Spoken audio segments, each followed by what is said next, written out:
É um grande prazer estar aqui com vocês novamente, mais uma semana para a gente falar de alguns aspectos ligados aí à nossa avaliação metabólica e nutricional, para a gente poder associar com os exames bioquímicos. Hoje eu optei em trazer um tema que é um tema que muitas pessoas perguntam e que a gente vê muita dúvida e condutas erradas por profissionais nas redes sociais ou mesmo em consultório, porque a gente tem uma visão dentro da interpretação da glicemia que é uma visão muito focada na doença.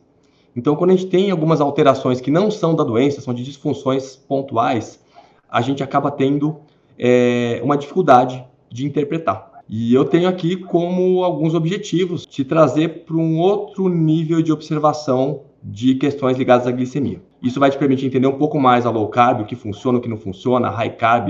A gente tem mudanças nos macronutrientes na nossa dieta que fazem diferença no controle glicêmico. Então, eu tenho como objetivo aqui te levar para esse entendimento maior e te tornar mais apto a poder ler essas modificações e entender quando é doença, quando não é doença, né? Porque, como eu disse, a nossa formação foi toda focada na doença.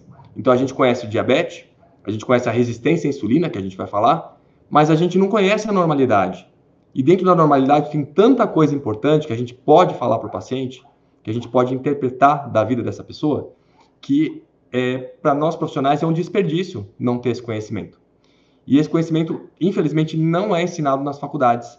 E eu não fiz nenhum curso dentro da nutrologia que ensinasse essa abordagem. Então, eu sinto muito, assim, quando eu vejo essa falta de preparo que os lugares, às vezes, têm de explicar isso para a gente. Uma coisa que não é difícil, né? Então, a gente vai aprofundar isso nessa aula. Claro que a gente tem um limite, nossa aula aqui tem um planejamento de 1 hora, mais ou menos, de duração. E aqui a gente tem, geralmente, médicos e nutricionistas, são o nosso principal público. E a gente tem pessoas que já são experientes, já são formadas, e tem pessoas que estão ou terminando a faculdade ou estão recém-formados. Então, eu quero usar uma abordagem para essa aula que todos vocês possam se beneficiar da linguagem e do conteúdo, tá? Então, eu vou levar do básico até o mais avançado de uma forma mais leve. Eu fico bastante preocupado quando a gente vê aulas extremamente técnicas, onde a linguagem é difícil e a gente não absorve nada. Então, é melhor a gente ir devagar, pegar os temas que são mais importantes aqui, aprofundar de forma que você saia realmente com esse conteúdo, do que simplesmente passar um monte de slide, um monte de imagem, e daí você vai depois embora e não consegue usar isso no consultório. A minha ideia é que você possa ter um conhecimento prático para usar na leitura do consultório dos seus pacientes, tá? Então, eu queria começar essa aula mostrando alguns estudos. Eu acho interessante, né, porque a gente passa pela faculdade vendo uma série de estudos. A gente faz pós-graduações que falam sobre uma série de estudos que são importantes. E pelo fato das pessoas não ligarem para o vegetarianismo ou não estudarem o vegetarianismo, muitas vezes informações importantíssimas para o nosso raciocínio metabólico fica perdido por falta de informação. Né? Então, eu quero mostrar alguns poucos estudos. Eu separei aqui uns 4 estudos só para mostrar para vocês intervenções com diabéticos, com dieta de alto teor de carboidrato, para a gente ver o que acontece. Então, eu quero inicialmente despertar essa curiosidade para você falar assim, ué, como que isso acontece? Como é que eu pego um diabético, aumento o carboidrato dele e melhoro o controle glicêmico? Né? E daí depois eu quero explicar as bases do entendimento, para elucidar realmente, para que você não leve mais para a sua vida essa ideia de que carboidrato é o vilão do diabetes e que a gente precisa restringir carboidrato para um diabético. Tá? Então a gente vai estruturar esse conhecimento aí no seu dia a dia para que você possa no consultório aplicar de um jeito melhor. Então eu vou compartilhar uma tela aqui com vocês. A gente tem aqui alguns estudos que eu vou trazer para vocês, são estudos controlados. O que é um estudo controlado para a gente? É um estudo onde eu pego várias variáveis e consigo equalizar, porque eu quero comparar 2 grupos. E eu quero fazer uma comparação que seja justa. Então, o que acontece aqui? Eu pego pessoas, por exemplo, com diabetes e eu divido em 2 grupos. E os 2 grupos seguem dietas bem planejadas. Então, esse que é um diferencial de você ter um estudo bem controlado. Porque não adianta eu comparar uma pessoa que faz uma dieta bem feita com uma mal feita e esperar um resultado, né, para ver se a intervenção é diferente nesse aspecto. A gente vê que uma dieta mal feita traz resultados ruins e quando a gente melhora a dieta, traz melhores resultados. Mas eu quero comparar tipos diferentes de dietas. Então, eu estou trazendo aqui estudos que fizeram isso. Então, um dos estudos que eu acho bem interessante é do Neil Bernard. Esse estudo, na realidade, ele já foi feito tendo uma prévia de outros estudos que usaram a mesma abordagem com os mesmos resultados. Ele teve uma vantagem, de aumentar o número de participantes. Então, olha o que ele fez aqui.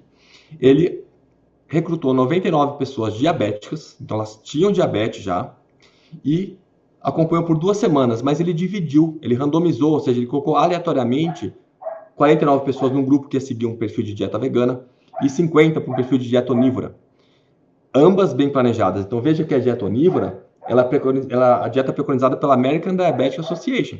Então era uma dieta bem planejada com carne e tinha um percentual de carboidrato que ficava mais ou menos em 55%, tá? Essa soma aqui, 60 a 70 é o carboidrato mais a gordura. E a dieta vegana, olha só, fizeram uma dieta com 75% das calorias como carboidrato.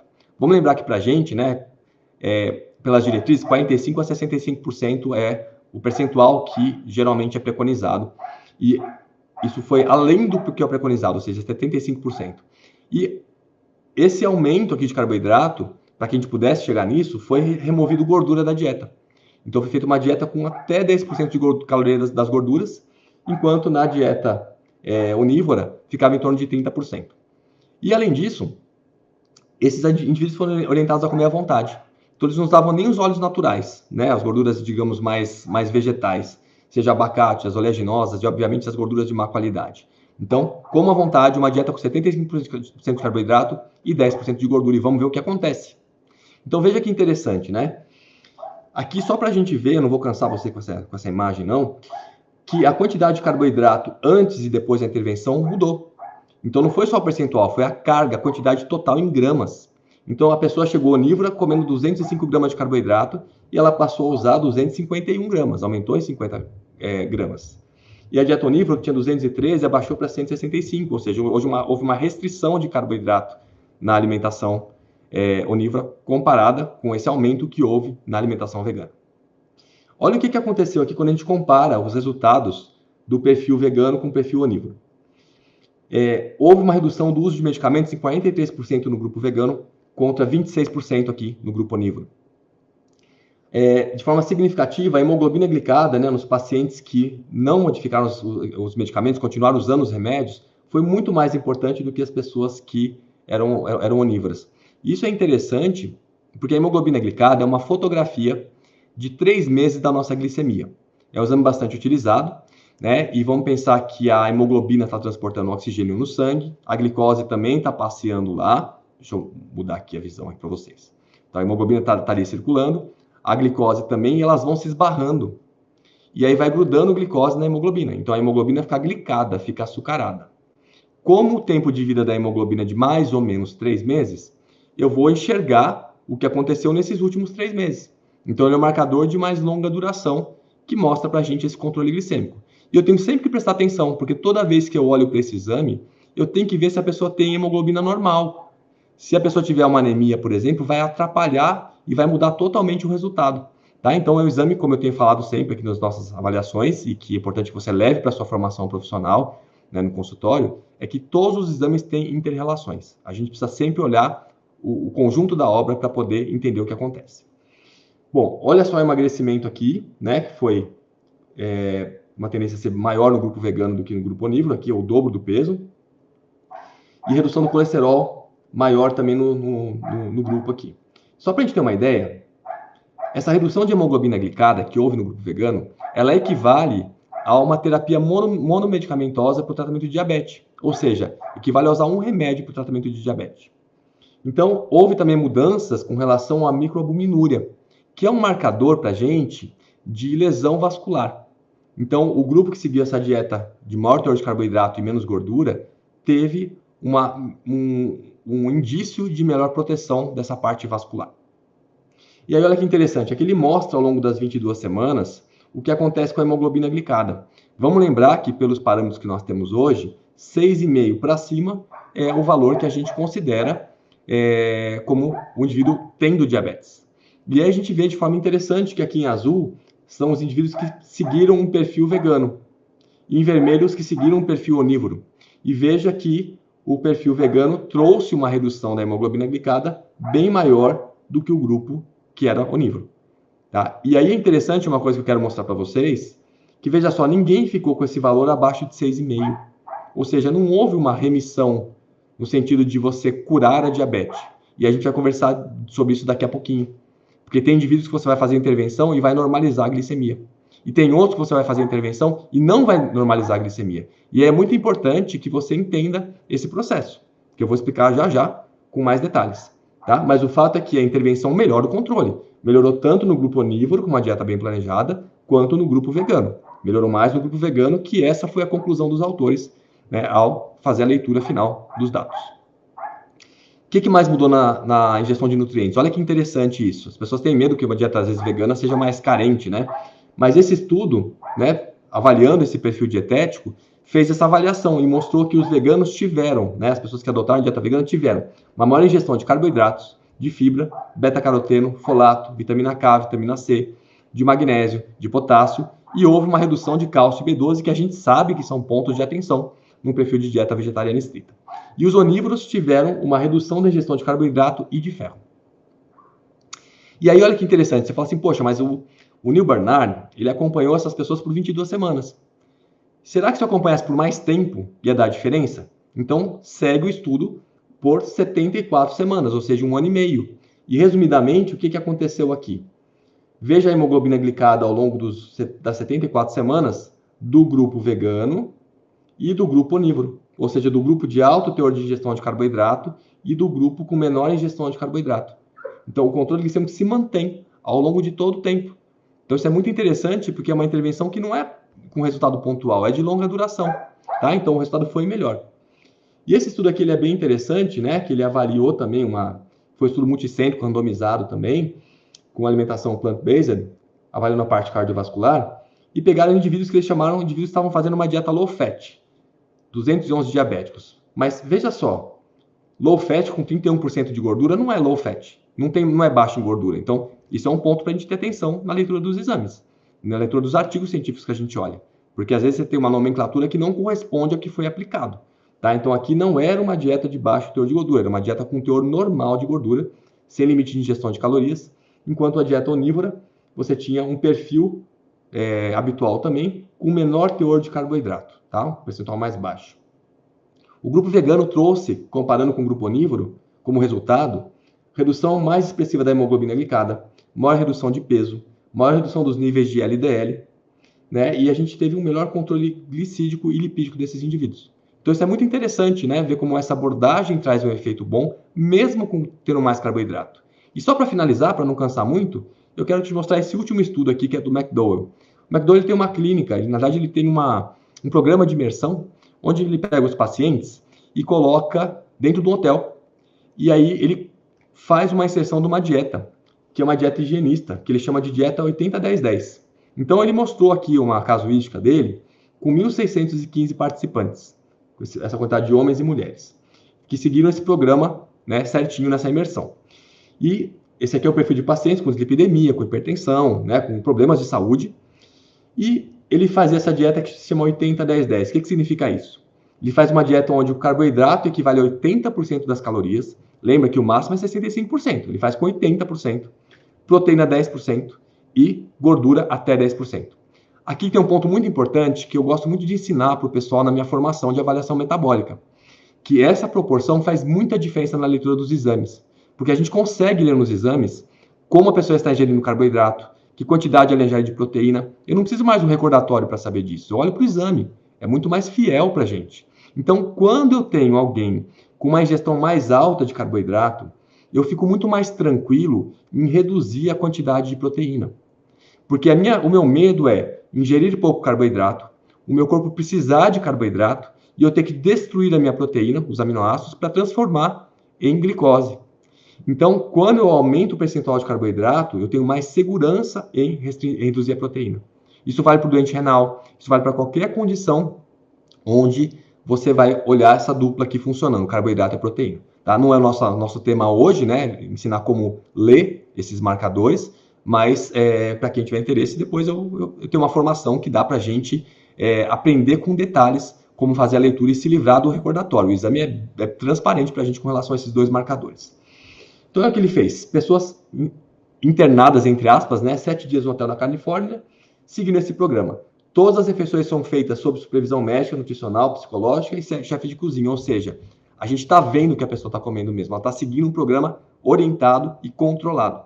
Então, isso é uma grande vantagem desse tipo de abordagem. Olha o que aconteceu com apenas uma semana de intervenção. Uma semana. Os indivíduos perderam 1,4 kg de peso. Veja que é significativo em tudo, exceto pelos triglicerídeos, tá? Abaixou o colesterol total em 22 pontos, o LDL em 16 pontos, a pressão arterial, sistólica e diastólica.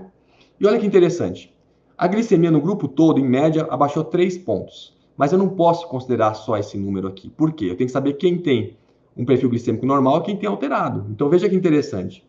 A pessoa que tinha uma glicemia normal, ela reduziu só 1 ponto de glicemia. Não é uma coisa assim que você fala, nossa, né, que coisa.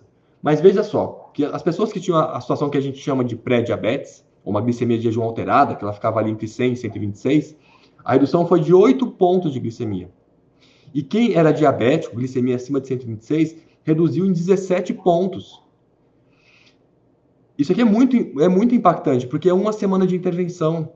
Então, às vezes, a gente pensa que intervenções que a gente faz vão precisar de muito tempo para ter resultado, e a gente vê que não. Dependendo de como é que você faz essa intervenção, você vai ter um resultado muito mais rápido. Tá? Então, a gente precisa conversar um pouquinho sobre a questão das bases nutrológicas, né? E essas bases nutrológicas, elas vão conduzir a gente para um entendimento maior. Eu deixo até aberto para vocês, se vocês têm alguma dúvida específica ligada ao controle glicêmico, deixa aqui no nosso chat, para que eu possa também ir respondendo para vocês ao longo dessa apresentação, tá? Porque a nossa ideia é realmente deixar sem dúvidas com relação a esse ponto. E é por isso que eu vou passar para essas bases nutrológicas, né, para que você possa entender melhor. De tudo que se fala por aí, tem muita besteira.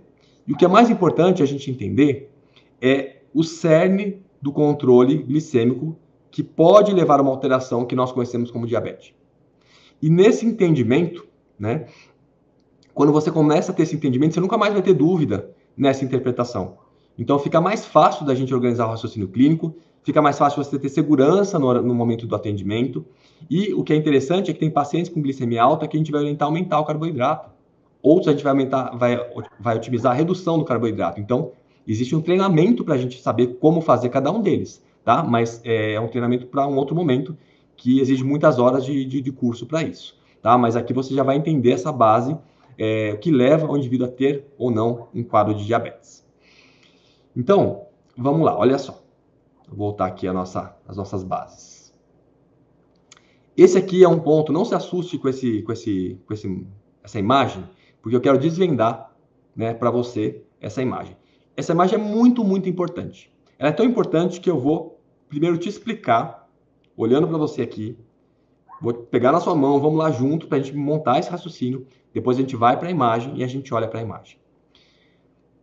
Quando a gente tem a chegada da glicose na corrente sanguínea, essa glicose ela vai ser usada como combustível para os nossos tecidos, para vários tecidos, várias células. E ela tem acesso livre para várias células corporais. Então eu não preciso de autorização para colocar glicose dentro do cérebro. Ela entra sozinha, não precisa de insulina. Ela entra direto no fígado, ela entra direto nas células vermelhas. Então a glicose tem acesso livre. Tem alguns poucos lugares que eu preciso de uma ordem para que aquele tecido abra a boca, como eu costumo dizer. Então, a gente tem transportadores de glicose que a gente chama de GLUT. GLUT 1, 2, 3, 5, 10, tem vários GLUTs. E o GLUT número 4, que é o famoso GLUT 4, ele é um GLUT que fica dentro da célula.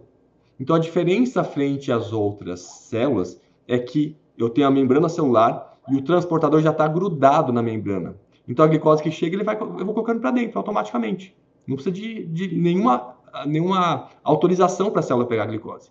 Só que o GLUT4 não mora na membrana da célula. Ele mora dentro da célula. Então, a glicose chega e não consegue entrar. Então, são dois lugares muito importantes que a gente precisa lembrar que tem GLUT4. Então, eu vou lembrar que músculo e tecido adiposo tem GLUT4. E quem vai dar ordem para o GLUT4 caminhar e se encaixar na membrana é a insulina. Então, a nossa célula vai ter um receptor, um sensor de insulina. Então, está aqui a célula, o receptor está aqui. Quando a glicose chega, ela vai até o pâncreas, ele produz insulina, e a insulina se conecta aqui no receptor. Quando ela se conecta, ela vai dar uma ordem dentro da célula para que esse GLUT4 possa caminhar e se encaixar na membrana. Aí eu capto a glicose. Então veja o sistema. A insulina liga no sensor e o GLUT4 vai pegar a glicose. Então veja que até aqui não tem nenhuma relação de problema com carboidrato. Eu tenho só que juntar a insulina ali no receptor. Então é esse o sistema que eu quero fazer com que funcione. Se eu bloquear esse sistema, o GLUT4 não caminha, ou seja, a célula não abre a boca. Tá? Então com isso eu tenho alterações que vão impactar no controle glicêmico. Então presta muita atenção nesse conceito. Tá? A questão ligada à captação de glicose pelo músculo, por exemplo, pelo tecido adiposo, tem a ligação com a capacidade desse músculo ou do tecido adiposo responder à insulina. O músculo tem que estar sensível à ação da insulina.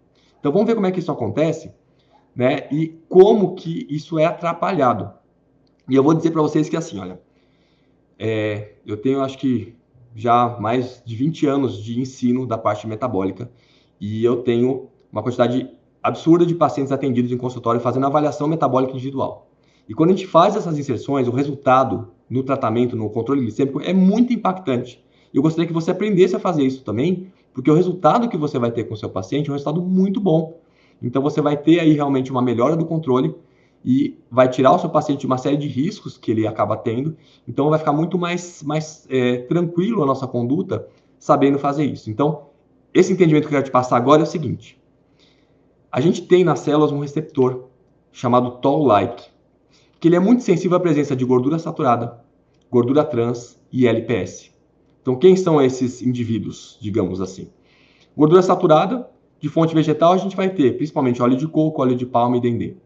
E de fonte animal é tudo, né? Manteiga, requeijão, queijo, carne, ovo, são produtos de alta concentração de gordura saturada. Gordura trans, principalmente em alimentos industrializados.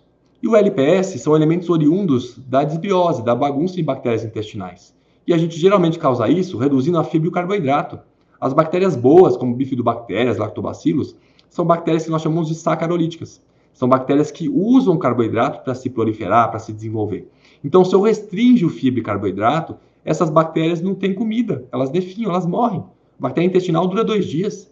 Então, rapidinho você perde essas bactérias. E as bactérias que se alimentam de proteína e gordura, e todos estudos mostram que dieta hiperproteica piora a microbiota, a gente vai produzir mais bactérias gram-negativas que na sua parede tem esse LPS, esses lipopolissacarídeos, que vão estimular esse receptor Toll-like. E esse estímulo faz com que eu bloqueie a ação da insulina no tecido. Então eu vou mostrar para você como é que isso é bloqueado aqui, vou pegar um artigo para mostrar para você aqui. Vamos lá. Vamos ver o seguinte, olha, eu tenho aqui a membrana celular, aqui eu tenho um receptor de insulina e aqui eu tenho um receptor Toll-like. Aqui está a gordura saturada e gordura trans chegando, sensibilizando esse receptor, e aí dentro da célula eu vou desencadear uma via chamada via MID88, que culmina na produção de uma substância altamente inflamatória, que é o TNF-alfa. E o TNF-alfa vai lá no receptor de insulina e bloqueia esse receptor. Eu não vou entrar em detalhes desse bloqueio, tá? Porque nosso tempo não permite. Mas é uma reação química que acontece que eu não consigo mais enviar a ordem da insulina para dentro do tecido. Então, veja o que acontece. Esses produtos, eles bloqueiam o receptor de insulina. Eles dessensibilizam o receptor da insulina. Ou seja, quanto mais gordura saturada eu como, quanto mais gordura trans, quanto mais desbiose eu tenho, mais difícil é de controlar a glicemia. Então, a insulina vem, se encaixa ali na célula, vai pedir para o GLUT4 andar, ou seja, para a célula abrir a boca, e o GLUT4 fica preso no citoplasma ali, ele não vai. E eu não consigo pegar a glicose. E veja que daí a culpa não é do carboidrato. A culpa é dessa interrupção de sinalização. E eu fiz um desenho para facilitar o nosso entendimento. Está no Guia de Nutrição Vegana, tá? Que eu escrevi para a União Vegetariana Internacional. Baseado naquele artigo, eu fiz um desenho que me parece um pouco mais fácil. Vamos pensar que a via normal, né, a ação normal da insulina envolve o pâncreas produzindo insulina, ele vai perceber isso de acordo com a chegada da glicose, ele vai se encaixar no receptor e aí eu vou dar uma ordem para o GLUT4 caminhar até a membrana, se encaixar na membrana e eu capto a glicose. Essa é a via normal. Só que quando eu tenho a gordura saturada, gordura trans, LPS, eu vou estimular o receptor Toll-like e aquela via vai ser despertada, vai produzir o TNF-alfa que vai bloquear o receptor de insulina. E com isso o transportador não sai mais do citoplasma, eu não consigo pegar a glicose e ela continua alta no sangue. Ou seja, a intervenção é clara, nós temos cerca de 10 estudos científicos com a mesma intervenção, tudo controlado, mostrando que quando você tira a gordura saturada, você aumenta o carboidrato e você melhora o controle glicêmico, porque você está desbloqueando a entrada da glicose. Tá? Então isso é um ponto importante. As pessoas eu vejo que têm muito medo, né, do carboidrato, como se fosse um vilão porque ele aumenta a insulina. O problema não é aumentar a insulina. O problema é não deixar essa insulina atuar, não deixar funcionar. Tá? Então, essa condição que a gente está vendo aqui é a famosa resistência à insulina. É onde a gente mantém a glicemia no começo ainda normal, mas tendo que produzir muita insulina. Então, essa insulina produzida em grande quantidade dá uma série de problemas. E a gente, não é o motivo dessa aula, né? Mas a gente vai ver em outros momentos que quando eu tenho insulina alta, vira uma bagunça. A gente chama a insulina alta de mãe da síndrome metabólica, né? Ela retém líquido, aumenta a pressão arterial, aumenta a produção de colesterol, otimiza a formação de gordura hepática, esteatose hepática. Ela mexe com o sistema como um todo. Então, as doenças crônicas que a gente vê hoje, grande parte delas é fomentada por essa elevação de insulina. Eu vou, inclusive, no final dessa apresentação, o último slide que eu trouxe, eu vou trazer 4 situações para a gente raciocinar frente à glicemia e insulina, que eu vou mostrar para vocês como é que a gente faz isso. Tá?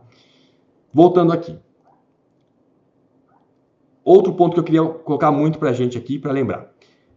Diabetes, gente, na realidade, ela é uma condição que vai surgir, ou que vai, na realidade, se manifestar em última instância, como uma destruição das células que produzem insulina no pâncreas. Então, o diabetes, ele vai... Você vai pensar, por exemplo, diabetes tipo 1. Né? A pessoa tem anticorpos contra as células beta-pancreáticas. A pessoa destrói células pancreáticas. Então, com essa destruição, ela não consegue mais produzir insulina. Ela ficou diabética, que tem essa nomenclatura tipo 1, mas a manifestação, em última instância, vai ser o aumento da glicemia sem produção de insulina. Né? O diabetes tipo 2, geralmente, ele começa numa condição onde a pessoa vai aumentando de peso, ela vai precisando cada vez mais insulina para fazer o músculo abrir a boca, porque a gordura visceral também atrapalha o controle glicêmico. E aí, com isso, a gente vai entrando num ponto onde esse pâncreas cronicamente sobrecarregado começa a ter cada vez mais lesão e vai destruindo a célula pancreática. E daí não tem mais insulina. Então, quando chega nesse ponto de destruição, não tem mais muita conversa. A pessoa não vai normalizar a glicemia com a alimentação. Ela vai ter que fazer um tratamento medicamentoso. Seja inicialmente com remédio, por via oral, injetável, né, ou seja com a insulina. Tá? Então, esse é um ponto importante para lembrar sempre, que eu gostaria que você sempre pensasse nisso. Em última instância, a nossa preocupação maior com o paciente que está piorando a glicemia é a destruição da célula pancreática. E a gente destrói essa célula de várias formas diferentes. Tá? E eu queria mostrar para vocês, olha só. Esse aqui é um artigo mostrando o efeito da carne vermelha e da carne processada com relação à resistência à insulina e diabetes tipo 2. E aqui estão as várias substâncias já estudadas que pioram esse controle glicêmico. Então, desde os BCAAs, gordura saturada, produtos de glicação avançada, ferro M, nitrosaminas, compostos nitrosos, né, e nitrato de sódio, e a formação de óxido de trimetilamina, que é o TMAO, que é muito intensificada quando a gente consome alimentos de origem animal. Veja que esses elementos causam resistência à insulina, vão causar lesão pancreática, estresse oxidativo, redução da secreção de insulina e eu levo esse indivíduo para um quadro de diabetes. Então, um dos maiores erros que a gente vê o pessoal fazendo em quem tem aumento de glicemia é cortar carboidrato e colocar carne para essa pessoa. Porque olha que raciocínio mais limitado que a gente faz. Se a glicemia está alta, a glicemia é o carboidrato que está circulando, eu preciso tirar o carboidrato. Não é isso. Eu preciso fazer o músculo captar glicose, é isso que eu preciso fazer. Então, essa aqui, gente, é uma frase que eu gostaria que você levasse muito para a sua prática clínica. Vai ficar muito mais fácil de você entender se o paciente está ficando diabético. O principal cuidado para ele é fazer com que esse músculo possa captar a glicose. Se esse músculo capta a glicose mais adequadamente, eu vou melhorar a glicemia. Então, a gente viu que tem alguns fatores de otimizar essa captação de glicose. Uma delas, então, é reduzir ao máximo o consumo de gordura saturada, de gordura trans. Não deixar o indivíduo ficar com desbiose, então fazer uma proporção adequada de fibra e carboidrato na dieta, reduzindo proteína em excesso e gordura. A gordura visceral atrapalha muito isso. Mas eu tenho outros fatores. Eu posso ter, por exemplo, alterações no metabolismo do ferro. e, pela alteração do ferro, causar uma lesão pancreática e piorar o controle glicêmico. Eu posso ter um outro fator de destruição pancreática, que é o álcool. O álcool causa lesão de células, né? Então, eu posso ter várias formas ou condições diferentes onde eu causo dano à célula pancreática. E aí, esse dano vai fazer com que o indivíduo não consiga mais produzir insulina. Aí, ele entra no tratamento medicamentoso, porque a alimentação pode ajudar no controle, mas ela não resolve mais a glicemia. Tá? Então, o indivíduo que já destruiu a célula pancreática, você pode fazer de tudo. Ele não vai mais conseguir manter um bom controle glicêmico sem uma ajuda medicamentosa. Tá? Tem algumas situações que a gente até otimiza bastante, a atividade física é uma delas, mas a pessoa vai ficar dependente de uma insulina que vem de fora. Então a gente até brinca, né, que o tratamento de uma pessoa que não tem mais produção de insulina é um tratamento de reposição hormonal. Você repõe a insulina que ela não produz mais. Tá? Então esse é um dos princípios. Voltando aqui para a nossa imagem aqui. Aqui não é para assustar, mas nós temos aqui vários elementos aqui ligados ao controle glicêmico de transportadores de glicose, que têm comportamentos diferentes. Tá? Então, isso aqui é algo mais aprofundado, que na formação de avaliação metabólica, né, a gente vai entrar porque não dá para eu chegar até aqui. É muita coisa para a gente conversar, mas tem diferenças em alguns órgãos específicos.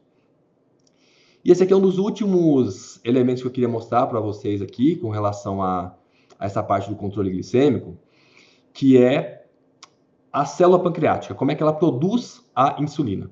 Então, isso aqui é interessante, a gente passa batido na faculdade, porque dá até um arrepio, né, quando a gente vê esse mapa aqui. Isso aqui é o sistema de produção de insulina, como é que funciona. Na formação e avaliação metabólica que eu tenho, que a gente está com a turma de 2023 aí, que está começando agora, eu tenho uma aula inteira só para explicar isso com detalhes, tá? Aqui não dá para a gente chegar nesse aprofundamento, mas eu quero passar uma coisa básica para a gente entender. Olha o que acontece. Lembra que o músculo, o tecido adiposo, tem o GLUT4. Né? O GLUT4 precisa de insulina para a glicose, para a membrana para pegar a glicose. O pâncreas tem GLUT2. O GLUT2 já está na membrana. Quer dizer que a glicose chega, ela entra na célula e ela vai lá para o nosso ciclo de Krebs, para o nosso ciclo do ácido cítrico ou ácido tricarboxílico. E aí, a partir daí, eu vou produzir energia, que é o ATP. E aí a energia vai fazer com que eu modifique os canais de potássio e de cálcio. Em última instância, o cálcio entra e faz com que eu secrete a insulina. Ou seja, o processo de liberação de insulina é um processo dependente da produção de energia. E o substrato para a produção de energia é a glicose, mas é também o lipídio, a gordura. Qual que é a diferença entre os dois? É que isso é uma regra metabólica, tá? Vou pedir para você levar isso para a sua vida. É muito importante para o raciocínio clínico para você entender algumas mudanças que a gente faz em consultório. Quando você usa a glicose como combustível, ela queima mais rápido. A gordura é mais lenta para queimar. Então, qualquer atividade física de muscular, de explosão, por exemplo, de mais força muscular, de maior intensidade, o carboidrato é o principal recurso nutricional. Se eu vou usar a gordura como combustível, aquela célula tem mais dificuldade de produzir energia, mais lento.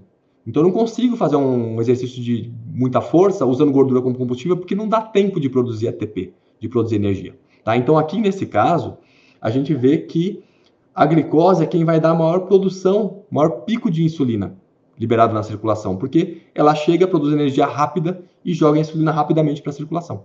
Tá? Então, esse é o sistema básico. A gordura também faz produzir insulina, mas não faz pico, né? Então, é diferente. Então, a nossa questão aqui é que se eu destruir essa maquinaria, acabou a insulina. Não consigo produzir insulina. E qual é o nosso medo? A pessoa fala assim, nossa, mas não é bom ficar fazendo picos de insulina, ter muita insulina. A insulina, um dos grandes pontos aqui de preocupação, é que se eu faço picos, é que eu estou produzindo muita energia de uma vez só. E esse ciclo é um ciclo aeróbio, ele precisa de oxigênio. E com isso, eu causo também a formação de radicais livres de oxigênio. E eu causo lesão celular. Então, se eu vou causando lesão celular, eu vou destruindo a função dessa célula. Todos nós envelhecemos e vamos perdendo funções de órgãos. Isso é normal, é fisiológico. Só que eu não quero perder a ponto de chegar no final da vida e aquele órgão não dá conta de fazer o que eu preciso. Então, por isso que a gente prefere que a pessoa não faça esses picos de glicemia e de insulina. Porque com isso eu preservo mais essa função pancreática também. Tá? Então, veja que interessante aqui. Nessa condição que a gente vai tendo do diabetes tipo 2, que a pessoa vai perdendo a produção de insulina, então primeiro ela começa geralmente a ficar acima do peso. Então a gordura visceral que ela tem por si só, ela é altamente inflamatória e já começa a causar uma resistência à ação da insulina. Ela vai lá no receptor e já começa a mexer. Para a gente ter uma ideia, tem dezenas de hormônios que o tecido adiposo produz. Um deles se chama resistina. Olha que nome sugestivo, ela causa resistência à insulina. Né? Então, quanto mais tecido visceral eu tenho, mais difícil é controlar a glicemia. Por outro lado, essa pessoa vai engordando, então já vai bagunçando isso, vai criando essa resistência à insulina. Com o consumo de gordura saturada, gordura trans e desbiose, ela vai piorar esse controle glicêmico. Então, eu vou precisar de mais insulina para dar conta de manter uma glicemia normal. E se a pessoa somar álcool em cima disso, é pior ainda, que eu vou causando mais lesão pancreática. Então, pelo tempo de desgaste daquele órgão, do pâncreas, chega uma hora que eu não tenho mais células produzindo insulina. E aí, eu não consigo mais manter o controle glicêmico sem medicamentos. Né? Então, para você que trabalha com a parte metabólica nutricional, você que é nutricionista ou é médico que faz as intervenções para otimizar o controle glicêmico, de muitas coisas que tem por aí, eu diria que você deve focar em algumas delas, que eu vejo que no consultório fazem total diferença. Então, para ajustar a glicemia, para melhorar esse controle, eu preciso reduzir gordura saturada, reduzir a gordura trans, não deixar o indivíduo ficar com desbiose, colocar esse indivíduo para secar a barriga, é redução de calorias mesmo, porque se eu não reduzo a barriga, a gordura visceral, eu não tenho sucesso no controle glicêmico. E o que é muito importante, que dá um efeito bom, que eu não falei até agora, é a atividade física. Quando a gente faz atividade física, o GLUT4, o transportador, ele caminha sozinho e se encaixa na membrana. Então, depois de 30, 40 minutos de atividade física, alguns estudos mostram que ele se encaixa na membrana e fica 4 horas ali, grudado na membrana muscular. Ou seja, ele fica captando glicose sem precisar da insulina. Então, eu tenho uma melhora muito expressiva da captação de glicose, e isso com muita intensidade nas 4 horas após a atividade física. E não é à toa que a gente pede para a pessoa, geralmente, fazer uma refeição principal após a atividade física para otimizar esse intervalo de oportunidade, esse intervalo que o músculo está pegando a glicose sem precisar da insulina. Então, isso é bem importante para a gente enfatizar. A dieta pós-treino, quando a gente está pensando no controle glicêmico, ela pode ter uma quantidade maior de carboidrato, porque o músculo está pronto para pegar essa glicose. Não vai fazer pico de insulina nesse momento. E na atividade física, depois que o GLUT4 voltar lá para o citoplasma, por 2 dias ele vai mais facilmente para a membrana com menos insulina. Então, eu melhoro essa condição da resistência à insulina. Isso é tão importante que a gente vai ver em alguns atletas mudanças muito significativas. Eu tenho um exemplo de um paciente meu que ele é diabético tipo 1, então ele usa a bomba de insulina, né? Ele faz uso da insulina. Ele viajou para o Havaí, que ele gosta de surfar. Passou horas e horas o dia inteiro surfando. Ele passou 1 mês sem usar nada de insulina, porque era tanta atividade física o dia inteiro que a captação dele de glicose ficou muito boa. Né? Então, é só para a gente entender essa importância da atividade física. Agora, numa pessoa que não é diabética, a gente espera que esse controle glicêmico seja feito mesmo sem atividade física. É claro que ela ajuda e contribui muito e deve ser estimulada, mas mesmo assim funciona. Deve funcionar só com essa abordagem. Tá?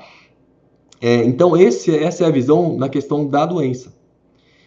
Isso aqui a gente aprende na faculdade, em partes, e a gente não aprende a olhar para a glicemia normal, que é o que eu vou dar alguns exemplos para você daqui a pouquinho. Tá?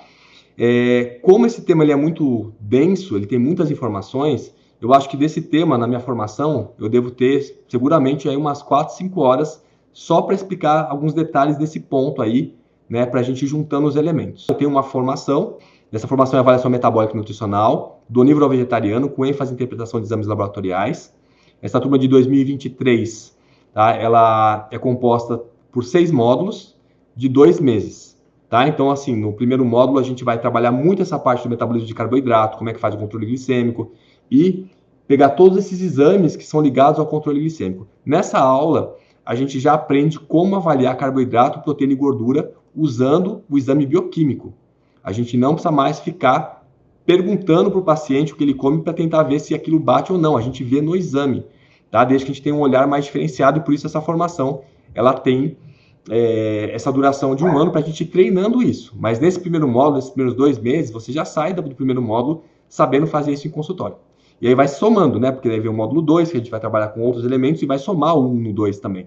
Então a gente vai trabalhar com a questão da obesidade, desnutrição, como que a obesidade atrapalha o controle glicêmico, né? Como é que ela leva à esteatose hepática, para que a gente possa fazer uma mudança significativa. É interessante, isso é uma regra metabólica também, tá? Que eu queria passar para você. Às vezes a gente se preocupa muito em usar uma série de nutrientes, suplementos ou medicamentos para tentar minimizar a agressão. Só que mais importante do que minimizar a agressão é não ter agressão.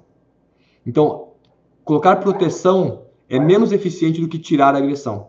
Então, você imagina que alguém tem gordura no fígado, essa gordura inflama as células hepáticas. E nessa inflamação, você vai ter manifestação, você vai ver o rompimento das células, vai extravasar para o sangue o TGO e TGP, por exemplo. Então, você fala assim, vou colocar um cardio mariano, uma silimarina, vou colocar um elemento protetor para essa parte hepática. O efeito desse protetor é muito pequeno. Se a pessoa emagrece, reduz a gordura que estava no fígado, eu normalizo as enzimas sem colocar nenhum protetor. Então, tirar a agressão é mais eficaz do que colocar proteção. Então, essa é uma regra metabólica que eu pedi para você levar para a vida, porque faz toda a diferença em consultório. Quando a pessoa entende isso, ela consegue seguir isso, você com menos suplementação, você tem um efeito muito melhor, porque você conseguiu remover a agressão. Mas a gente precisa saber de onde vem a agressão. Por isso, essa avaliação metabólica tem que ser mais detalhada, e a gente precisa disso sendo explicado com mais horas, né? Então, por conta disso que a gente tem um curso com uma duração de 1 ano, que é uma formação, né? Para você aprender a mexer com tudo isso e trabalhar, inclusive, com o metabolismo do ferro. O ferro, ele afeta diretamente a produção de insulina. Tanto a falta de ferro quanto o excesso, porque vai interferir na mitocôndria. Eu posso bloquear ou limitar a produção de insulina quando eu tenho excesso de ferro, e eu posso não conseguir produzir insulina também quando eu tenho falta de ferro, porque eu não consigo produzir ATP adequadamente. E aí eu lentifico essa produção de insulina e eu afeto negativamente o controle glicêmico. Então a gente precisa aprender a olhar no exame como que isso está acontecendo, para saber qual abordagem que eu vou usar. Nós temos aqui no módulo 3 todo o metabolismo do cálcio que a gente vai intensificar, né? E a questão de trabalhar com a vitamina B12, o ácido fólico, para que a gente possa aí, de alguma forma, aprofundar isso e saber como usar no dia a dia. Tem elementos aqui que também mexem com o controle glicêmico. No módulo 4 aqui, a gente trabalha com a função tireoidiana, e trabalha com gestação, com a parte de infância e a interpretação de exames laboratoriais nessas condições todas. Gestação é um mundo à parte, né? A gente precisa de um módulo inteiro para trabalhar com a gestação, aprender a ler os exames, né? Então, a gente precisa emergir nesses tópicos aí juntos. E o que eu gosto de fazer é pegar na mão mesmo, tá? Então, nossas aulas, o módulo presencial, ele na verdade, é um módulo online, que é ao vivo, onde a gente discute os casos clínicos dos alunos. Então, a gente vai ver passo a passo, né? Eu vou conduzir você para entender, fazer a ligação de todos esses exames para interpretar certinho e ter uma conduta mais assertiva. Então, toda a insegurança que a gente tem em consultório, às vezes, quando a gente não está dominando bem o assunto, a ideia dessa formação é justamente tirar isso da frente. Para você poder seguir sua carreira toda, o seu trabalho como médico, como nutricionista, sem dúvidas mais como fazer essa abordagem, como fazer a condução dos casos clínicos. Então, isso traz muito mais segurança para o consultório, né, e te traz um resultado muito melhor na prática clínica. E os resultados para os pacientes são marcantes, né? A gente realmente vê efeitos muito mais positivos com menos intervenções. Então, esse aqui é mais uma das matérias que a gente aborda. No módulo 5, a gente trabalha com a fisiologia digestiva, com atletas, trabalha com a suplementação do paciente bariátrico, e todo o curso ele é trabalhado com a soma dos exames. Então, o que você viu nos primeiros módulos vai sendo somado aos exames novos. Então, no final, a gente tem a avaliação de todo o metabolismo como integrado, né? E a gente vai vendo a suplementação, ou com a conduta alimentar, ou quando é a parte psicológica, ou quando é a parte de atividade física, para fazer a intervenção. Então, a gente aprende, né? Você vai descobrir como fazer isso na prática, de tal forma que você saiba exatamente, olha, esse paciente aqui eu preciso fazer uma intervenção nutricional. Esse não, esse aqui tem que ser suplemento. Opa, esse aqui é remédio. Esse aqui é atividade física. Esse aqui são fatores psicológicos, porque isso aparece tudo no exame. Então, se a gente fizer uma interpretação adequada disso, o efeito terapêutico nosso é muito mais aprofundado, é muito mais vantajoso. Então, até a prática de consultório, né, para quem está começando, para quem já tem um consultório, isso dá um up no consultório muito grande, porque você fica mais assertivo, te dá mais segurança e o paciente tem mais resultado. E nós temos o módulo 6, que eu sempre digo que era para ser o primeiro módulo, mas as pessoas têm ansiedade para aprender a trabalhar com carboidrato, com ferro, com a proteína. Então, o módulo de psicologia acaba sendo o último, e que é onde a gente faz uma interação do exame bioquímico e de questões da parte psicológica, que dá para ver muita coisa de interação e dá para a gente fazer várias intervenções que ajudam muito a esclarecer para o indivíduo algumas dificuldades que ele acaba tendo no dia a dia. Então, esse é um módulo bastante importante que os alunos geralmente gostam bastante. Tá? Eu criei esse curso para que ele seja extremamente prático. Eu posso garantir para você que esse é o curso essa avaliação, essa formação é a formação mais prática que você vai encontrar em qualquer curso que você for fazer. A gente tem no site o depoimento de vários alunos, para quem quiser depois dar uma olhadinha, porque a minha ideia é que a cada módulo você saia pronto para aplicar aquilo no consultório. Isso é prático, porque isso é coisa que a gente vê no dia a dia. Eu tenho esse trabalho de consultório particular há mais ou menos uns 15 anos. E eu fui desenvolvendo para ver o que funciona e o que não funciona. Então, tem muita coisa que você lê em livro, que você aprende em cursos, que você vai na prática e aquilo não funciona. E a gente vai ver aqui como fazer funcionar e o que de fato funciona.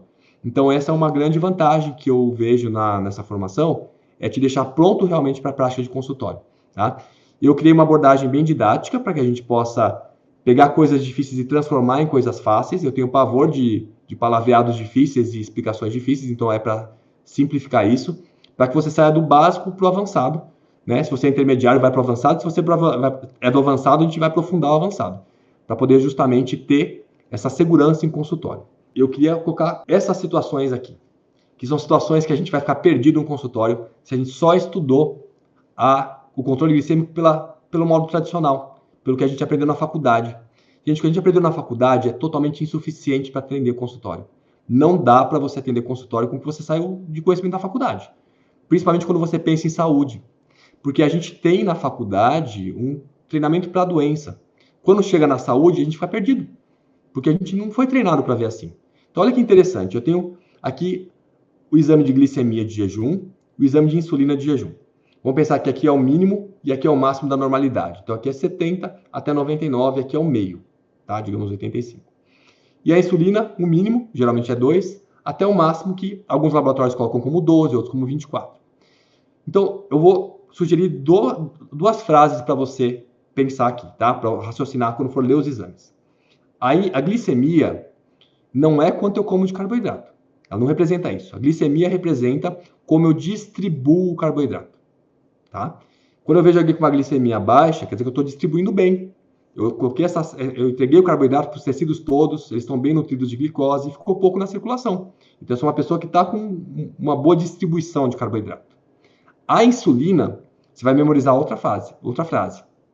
A insulina, ela vai mostrar para a gente o esforço que eu estou fazendo para manter essa glicose sob controle. Tá? É isso que acontece. Então, a situação que a gente aprende na faculdade, geralmente, é essa situação do lado direito, onde eu tenho uma glicemia super alta e eu tenho uma insulina baixa. Então, isso aqui, o que a gente pensa? Poxa, se eu não estou produzindo insulina, eu estou com a glicemia alta, então isso aqui é diabetes. Isso aqui é uma falência pancreática. Isso é o que a gente sai mais treinado para olhar na faculdade. Agora, essa situação do lado esquerdo, a gente não é treinado. Então, veja só, eu tenho alguém com uma insulina indetectável. Ué, aqui no diabético também é detectável. Só que essa pessoa tem uma insulina indetectável, ou seja, ela não está fazendo esforço e está mantendo uma glicose sob controle. Está distribuindo bem a glicose. Então, essa situação é de uma elevada sensibilidade à insulina. É tudo que a gente quer para a nossa vida. O exame ideal para a gente é esse. É mudar hábito e estilo de vida para chegar nisso aqui. Eu consigo manter a glicose sob controle sem fazer esforço. O pâncreas foi lá, jogou uma glicose ali, puf, arrumou tudo. O GLUT4 foi para a membrana, captou glicose, está tudo certo. Então eu estou com o pâncreas sossegado, trabalhando pouco, porque ele não está precisando trabalhar mais. Ele está dando conta de fazer essa captação de glicose. Né? Então eu mantenho uma glicemia boa, sem fazer esforço. Isso aqui é uma alta sensibilidade à insulina. Tá? Esse é um ponto importante. A outra situação que a gente aprende também na faculdade, né, em curso que a gente faz, é essa aqui. Ó. O que significa isso? Vamos pensar. Eu consigo distribuir bem a glicose, mas fazendo muito esforço. Eu estou com muita insulina para manter esse controle. Isso aqui é a famosa resistência à ação da insulina. Isso é uma situação que a gente não quer que fique assim. E olha que importante, eu tenho que dosar a insulina para saber. Se a gente for pensar na endocrinologia clássica, a solicitação da insulina para avaliar a diabetes não é um fator que vai fazer tanta diferença. Por quê? Porque o critério de glicemia, em termos de diabetes, é o nível de corte dela. 70 a 99 é normal. Se eu tiver de 100 aí a 126, eu tenho uma glicemia de jejum alterada, que seria o pré-diabetes. e acima de 126 eu tenho diabetes. Então, o critério para diagnóstico de diabetes não entra nível de insulina. Só que quando eu olho o nível de insulina, eu consigo ver o que está acontecendo com esse metabolismo, o que está acontecendo com esse pâncreas. E qual vai ser a repercussão ao longo da vida dessa pessoa se ela não cuidar. A chance de uma pessoa assim desenvolver hipertensão, diabetes, síndrome metabólica é muito mais alta. Então veja que aqui eu tenho uma glicemia que está boa. Se olhar só para esse número, nossa, está ótimo, 73. Mas olha o esforço que essa pessoa faz. É muito esforço. Tá? Agora, esse outro quadro aqui é um quadro mais aprofundado de entendimento. Tá? Ele é um quadro que, olha só, que estranho, né? Eu tenho aqui alguém com uma glicemia que está falando lá para cima, dentro da normalidade, então não tem nada de pré-diabetes, diabetes, essa pessoa está com 98, mas por que a insulina está baixinha desse jeito? Por que a gente não consegue interpretar isso? Porque a gente não passa pelo aprofundamento do controle da glicemia normal, do que acontece fora da doença. O controle da glicemia normal é feito por hormônios. Então, quando você vai de manhã fazer uma glicemia de jejum, você está captando a glicose que está circulante ali, que está sendo mobilizada para nutrir o cérebro. O principal elemento, né, de mobilização da glicose é para nutrir o cérebro. Então, o corpo faz de tudo para que não falte glicose no cérebro. E esse faz de tudo, na realidade, é pegar o glicogênio hepático, levar para a circulação, e pegar aminoácidos, destruir proteínas ou aminoácidos, transformar em glicose para jogar no sangue. Então, a glicemia de jejum, ela é 50% glicogenólise e 50% gliconeogênese. Isso é a glicemia de jejum. E isso aqui é modulado por hormônios, adrenalina, glucagon, cortisol, hormônio de crescimento, né? Então, nós temos métodos para identificar quais deles estão alterados aqui, que não vem ao caso dessa aula, porque não dá para a gente aprofundar tanto isso fica para formação mesmo, né? Que a gente consegue identificar o que está acontecendo.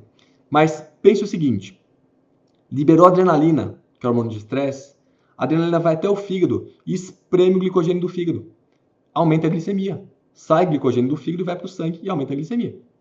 Quando eu tenho um aumento de cortisol, que também é hormônio de estresse, o cortisol ele vai fazer destruição muscular e vai mobilizar aminoácidos para virarem glicose. Eu vou aumentar a glicemia. Não é à toa que a pessoa toma um corticoide e ela altera todo o perfil glicêmico dela com o uso de corticoide. Mas na cronicidade, os níveis de estresse elevados também fazem isso. E esses hormônios eu aumento na privação do sono, eu aumento no estresse, eu posso aumentar numa dieta low carb, eu posso aumentar se eu estou muito tempo sem comer, eu posso criar várias situações onde esses hormônios aumentam. Então, essa situação que a gente está vendo aqui nesse quadro aqui, é uma situação onde eu estou precisando manter uma glicemia alta, geralmente para alimentar o cérebro, e eu não tenho resistência à insulina, minha insulina está baixinha. Isso aqui é uma demanda de glicose para o sistema nervoso central. É o mais comum de ser essa condição. Isso também acontece na restrição muito acentuada de carboidrato. Porque eu não tenho glicogênio hepático, eu tenho que contar só com a destruição de aminoácidos para manter a glicemia. E aí eu mantenho o nível de cortisol mais alto, né? E com isso eu acabo tendo uma glicemia de jejum mais alta, com uma insulina mais baixa. E quando a gente sabe identificar essa condição, você fala para o paciente assim, olha, você está desse jeito aqui, pode aumentar o carboidrato que vai melhorar a sua glicemia. E a pessoa fala assim, não, mas espera um pouquinho, como é que eu vou... Meu carboidrato está alto. Seu carboidrato não está alto. O seu controle de glicemia está alto, mas é por uma alteração hormonal. E quando eu usar mais carboidrato, eu vou otimizar esse controle hormonal e a gente vai regular. Então, pela complexidade desse entendimento, a gente precisa de uma formação, que a nossa formação é avaliação metabólica, para poder ver todas essas nuances. Tá? Mas aqui eu já gostaria que você tivesse essa ideia. O clássico da resistência à insulina é isso. O clássico de diabetes é isso. O nosso perfil, o nosso sonho de consumo, de metabolismo é ter isso aqui. É ficar desse jeito aqui. Né? E essa condição muito comum em atletas que estão fadigados. Isso aqui é muito comum em quem está dormindo pouco e não tem excesso de peso. Né? Então, são situações que a intervenção aqui geralmente não é dietética. Tá? É uma intervenção que geralmente é muito mais pelo estilo de vida. E existe uma intervenção que é dietética, que é tirar alguém de uma low carb, quando a pessoa na low carb está desse jeito. A falta de carboidrato é que está fazendo isso por aumento desses hormônios que nós chamamos de contrarreguladores. Aumenta glucagon, aumenta cortisol, aumenta adrenalina, né? A adrenalina é menos comum de aumentar na cronicidade, mas são hormônios que vão fazer esse aumento de hiperglicemia, de glicemia. A Tássia perguntando, se no estudo, se eles citam os tipos de carboidratos ou alimentos que foram fornecidos. Sim, são carboidratos integrais. É o perfil Whole Food Plant-Based. Ou seja, é o cereal integral, é o alimento intacto, né? É o alimento não processado.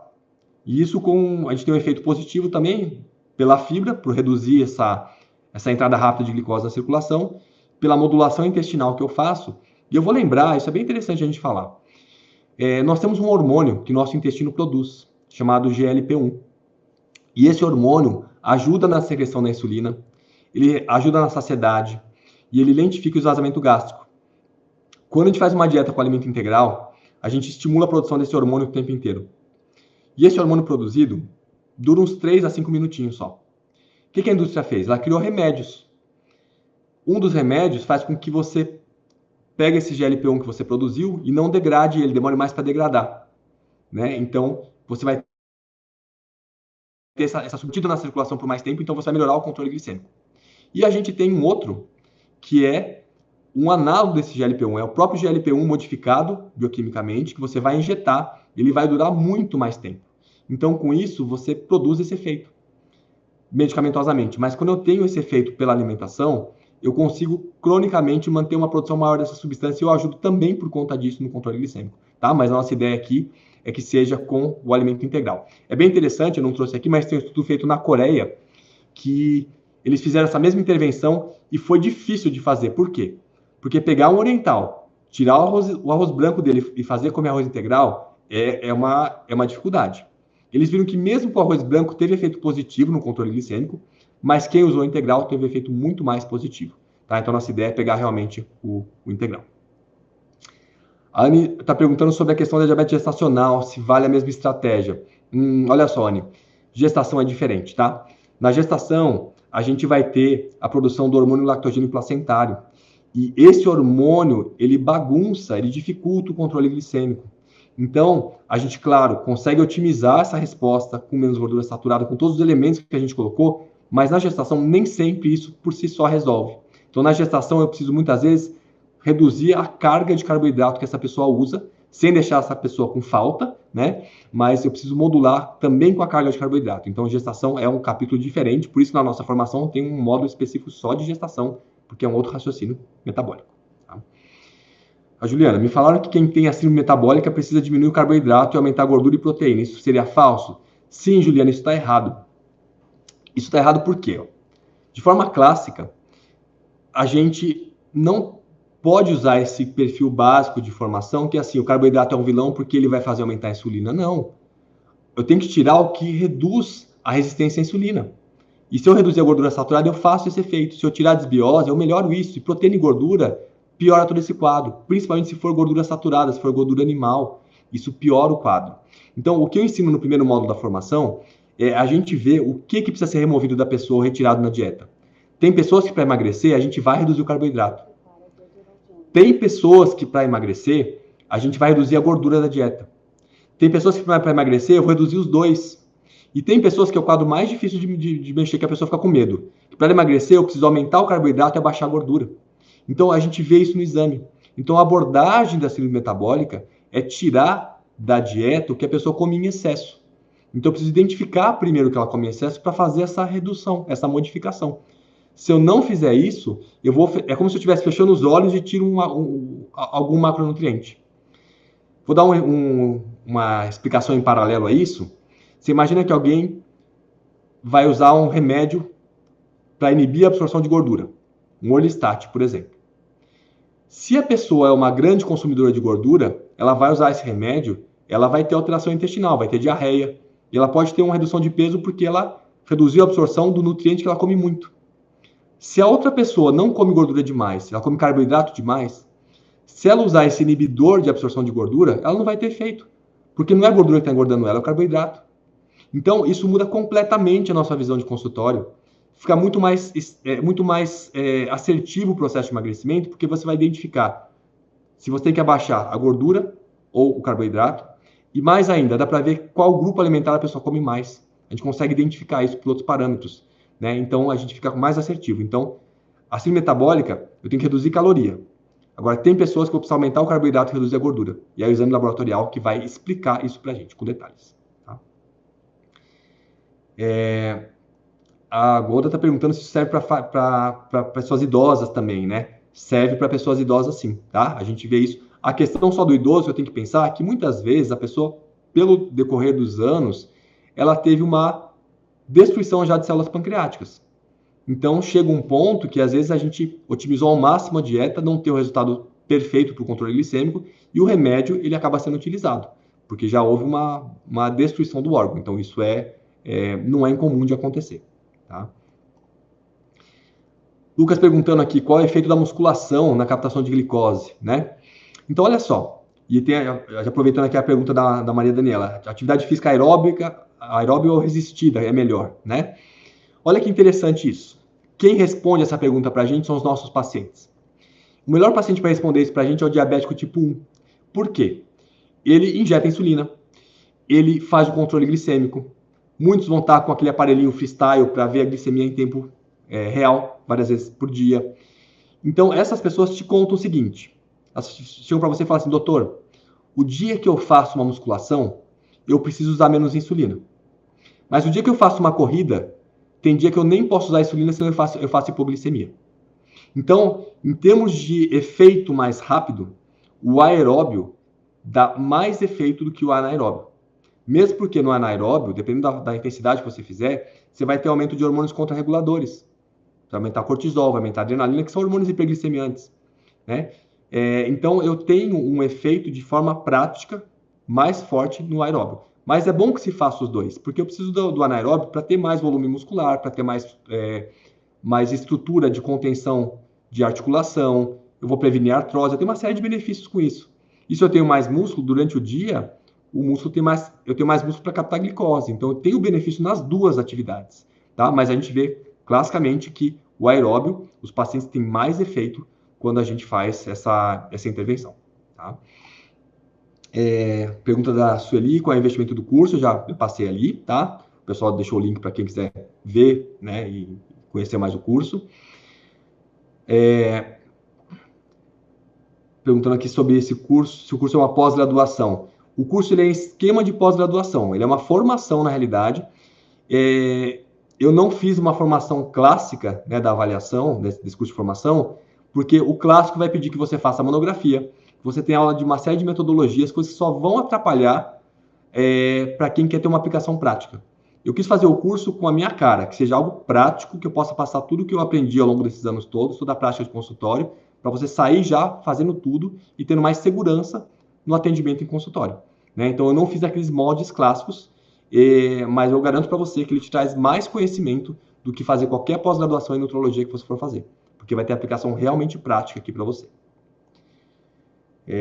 A Maria Aparecida está colocando, sou diabética, gostaria de saber se é melhor fazer musculação após o almoço. De forma prática, para a gente é mais interessante fazer antes da refeição. Antes da refeição principal, porque quando você faz isso, você otimiza o transportador de glicose, o GLUT4, para ficar na membrana. Então, na hora que chega o alimento, você já está com o músculo de boca aberta pegando glicose, então você não faz pico de glicose, porque o músculo está pegando. O músculo é um grande modulador da glicemia, porque veja o que eu falei lá no começo da aula. Quando a gente pensa em captação de glicose, quase todos os tecidos não precisam de insulina. A insulina vai entrando e eles vão pegando. Mas a gente tem muito músculo e muitas vezes muito tecido adiposo. E esses dois locais precisam de insulina. Então, se eu já deixei o músculo de boca aberta, quando a glicose chega é uma maravilha, porque ela já vai entrando no músculo, não vai ficando alta no sangue. E se ela não ficar alta no sangue, ela não vai sobrar tanta glicose para chegar lá no pâncreas, entrar pelo GLUT2, produzir energia e jogar a insulina para fora. Então, eu tenho um efeito melhor fazendo a atividade física antes da refeição principal. Tá? Aqui, doutor, o que o senhor teria a comentar sobre os protocolos nutricionais para diabéticos que recomendam low carb? É assim, Amanda, um dos pontos que podem surtir efeito quando se faz uma low carb é pela redução de peso, tá? E aí, eu acho legal a gente entender um mecanismo, porque não é porque é low carb, é porque perdeu peso. Então, quando eu reduzo gordura abdominal, gordura visceral, eu vou melhorar o controle glicêmico, tá? Então, se eu fiz isso por qualquer dieta, seja uma dieta low carb, seja uma dieta low fat, eu vou automaticamente melhorar esse controle glicêmico. Tá? Então, essa é a raiz do entendimento dessas alterações. Só que se eu faço uma dieta que ela é ajustada para ter pouca gordura saturada ou quase nada de gordura saturada, não ter gordura trans, ter bastante fibra, eu tenho um resultado muito melhor. Então, é o que os estudos têm mostrado para a gente. Né? Então, dá para usar a low carb? Tem pacientes que se usa como estratégia low carb, mas eu vejo limitações nessa abordagem, porque o efeito dela é basicamente pela redução de peso quando ele acontece. Porque eu posso fazer uma low carb e ganhar peso. Eu posso exagerar na gordura e ganhar peso por conta disso, né? Então, essa modulação tem que ser vista com cuidado. Tatiana perguntando aqui, por que o ferro, né? Por que a falta ou excesso pode alterar a glicemia, né? Pense o seguinte, a produção energética do pâncreas, né? ATP sendo produzido pelo ciclo de Krebs, depende de ferro. O ferro entra no ciclo de Krebs e entra na cadeia respiratória. Na nossa formação tem uma aula específica mostrando onde que ele entra no metabolismo para entender com mais detalhes, tá? A gente não tem tempo para aprofundar aqui, mas eu vou te dar um conhecimento mais breve aqui. Então, quando falta ferro, eu limito a produção de ATP. E se eu estou produzindo ATP mais lentamente, eu não consigo jogar a insulina com tanta facilidade para a circulação. Então, com isso, a glicemia chegou, eu não consigo produzir insulina na mesma velocidade que eu precisaria. Então, eu fico mais hiperglicêmico. Já o excesso de ferro causa estresse oxidativo, causa lesão das células pancreáticas. E essa lesão destrói as células pancreáticas, e aí eu não consigo produzir insulina porque eu estou destruindo células. E aí eu posso ter uma hiperglicemia por conta disso. A gente vê em casos de hemocromatose, por exemplo, que muitas vezes quando você faz a remoção de sangue, você tira ferro dessa pessoa, que o controle glicêmico melhora, porque você deixou esse pâncreas menos inflamado, tá? Então é por essa via que acaba tendo alteração. Aqui a Carolina perguntando, vi uma notícia hoje nos Estados Unidos, criança a partir de 13 anos, obesa, já pode iniciar o tratamento medicamentoso e também a bariátrica. O que eu acho disso? Esse tema, Carol, já estou chamando de Carol, né? Nem te conheço, mas estou chamando de Carol. É um tema um pouco complexo para a gente abordar nesse momento agora. Por quê? Quando a gente fala em obesidade, a gente tem uma série de elementos para a gente pensar. A visão clássica, médica, ou principalmente médica, mais do que nutricional, a médica, é uma visão de que a obesidade é uma doença e eu preciso tratar com medicamento porque a gente sabe que quando a pessoa emagrece, se bobear, ela engorda tudo de novo. Quando a gente pensa num olhar mais abrangente metabólico, a gente vai precisar olhar muitas coisas ao mesmo tempo. Na criança, a gente sabe que a questão da alimentação no ambiente que ela vive, né, no ambiente de casa, ou os lugares que ela convive, são muito fundamentais para a instituição de hábitos e de voracidade. E a gente altera toda a questão de controle de saciedade via hipotálamo. Então, a gente tem várias formas de tentar regular isso. Então, o que eu coloco, né, isso é uma forma que eu uso no curso para a gente, na nossa formação, para que a gente possa realmente entender um pouco melhor o processo, a gente precisa fazer um mapeamento.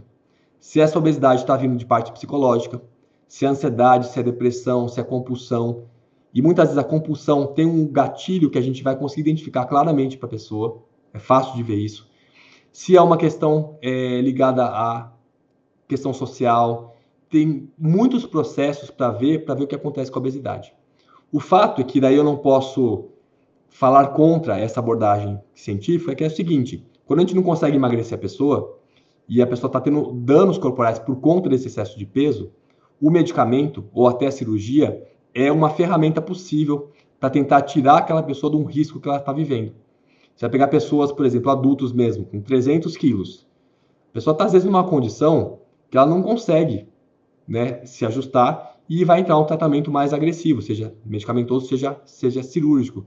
E aí é uma forma de tentar tirar a pessoa da morte. Né? Então, o mundo ideal seria, vamos pegar seu estado emocional, vamos arrumar sua alimentação, vamos arrumar tudo. Com tudo arrumado, você vai emagrecer, vai ficar bem. Esse é o mundo dos sonhos, mas nem sempre é assim que acontece. Então, a gente treina na nossa formação como fazer essa abordagem para a pessoa, para que ela possa ter essa percepção do que está causando esse desatino aí com a alimentação, para ajudar na correção. Tá? Mas tem casos que não resolve mesmo. Aí a gente acaba indo para esse recurso. Tá? O Ronaldo perguntando aqui, ó. A queima de gordura, podemos dizer que a dieta low carb é melhor que a cetogênica para perda de peso? Então, Ronaldo, aqui vai depender muito do ajuste calórico que for feito. É interessante que assim, eu trabalhei em hospital por mais de 10 anos com nutrição parenteral e enteral. E uma coisa muito legal da gente trabalhar na parenteral é que você vê exatamente o que a pessoa recebe. Você calcula o que ela precisa, e você vê quanto que foi infundido, quanto ela recebeu de carboidrato, proteína, gordura, caloria, você vê tudo. Então, a gente vê claramente que o aporte energético total é o que faz a maior diferença. Porque no consultório, às vezes, pegando os pacientes que fazem uso da via oral só, estão comendo normalmente, às vezes é difícil, porque ele te fala uma coisa, você vê no exame e não parece que é aquilo, você faz uma intervenção, não vê o resultado que você esperava, às vezes ele não fez direito, mas na parenteral não. Ou na enteral, no paciente que não tem nada de ingestão por via oral, a gente consegue ver claramente essas modificações. Então, qualquer dieta que você fizer restrição calórica, você pode fazer uma redução de peso, né? A cetogênica, ela envolve uma série de cuidados, né? Na formação a gente fala bastante sobre isso também, porque a cetogênica, se ela não for bem trabalhada, forma cálculo renal, tem que fazer uma série de suplementações específicas, vai ter carência de citrato. Então, se ela for feita nos moldes tradicionais, dá uma série de problemas que não é que inviabiliza a sua execução, mas eu preciso dosar, preciso saber o que está acontecendo, para poder conduzir a pessoa direitinho, né? Então, eu diria para você assim, que as duas dietas podem proporcionar ganho de peso, manutenção de peso ou redução de peso. O que essas dietas geralmente trazem no contexto da saciedade é que corpos cetônicos têm um efeito cerebral de saciedade. Todos nós já sentimos isso, né? Tá com tanta fome que a fome passa. Então, nesse momento que a fome passou, é que os corpos cetônicos estão começando a ir para a circulação em maior quantidade e dá um efeito de saciedade. E a gordura cai no estômago, demora mais para esvaziar, lentifica o esvaziamento gástrico e com isso eu tenho mais saciedade. Essas são as duas vias principais pelas quais essas dietas vão proporcionar mais saciedade. Só que nós temos dezenas de vias diferentes para a saciedade. Então, no módulo 2, né, do nosso curso, da nossa formação, eu tenho uma aula específica disso para mostrar todas as vias que vão mexer com saciedade. Então, se eu puder mexer em todas elas, eu vou ter efeito com qualquer tipo de dieta. A questão é que mexer com todas as vias envolve mexer com a vida da pessoa. Tem que fazer várias modificações possíveis, viáveis, né? Mas que a gente precisa entender onde a gente está mexendo. Então, a gente vai aprendendo isso ao longo da nossa formação. Então, eu queria agradecer a vocês a presença. Obrigado e boa noite para vocês.